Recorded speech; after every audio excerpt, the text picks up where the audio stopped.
If you find yourself banned from Google Photos, you can take steps to appeal the decision. Follow these instructions to submit your appeal effectively. Step 1. Review the ban reason.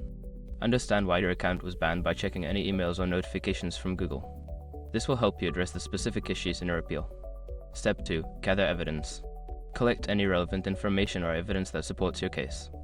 This may include screenshots, correspondence with Google, or explanations of your usage that align with Google's policies.